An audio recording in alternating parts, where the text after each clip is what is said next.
Matthew, now a man with a lot of money and a comfortable life, decided to go visit someone he could never erase from his heart. Stephen, his childhood friend. He had grown up with him barefoot, sharing hard bread, and dreaming of a better future under the same sky. Matthew arrived with his wife, Valerie. She was used to elegant places, nicely set tables, and food from expensive restaurants. The new car they were riding in stood out even more in front of the small mud house at the end of a dusty road. Stephen opened the door with a sincere smile that lit up his face. "Come in. This is your home," he said happily. The house was humble, an old table, a couple of chairs, a small kitchen. There were no luxuries, but everything was clean and in order. Minutes later, Stephen came out of the kitchen with 2 bowls of hot soup, chicken giblet soup. "It is not much, but I made it with care," he said, a little nervous. Matthew picked up the spoon. The smell did not just remind him of food, it reminded him of his childhood. He remembered the days with no money, but full of laughter and friendship. Valerie, on the other hand, looked at the bowl with disgust.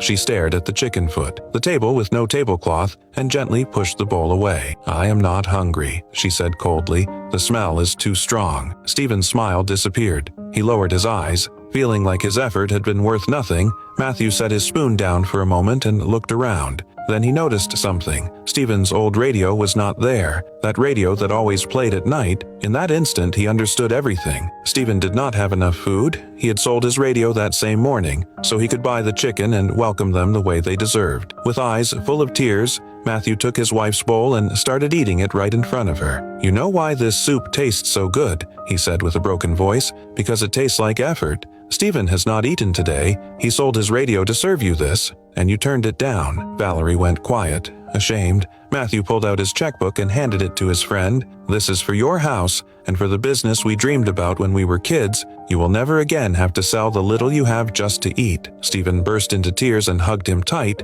That day, Valerie learned something important. Money can buy expensive food, but it cannot buy humility. Never reject what someone offers you with love. Maybe that person made a big sacrifice to give you the little they had. If this story made you reflect, share it.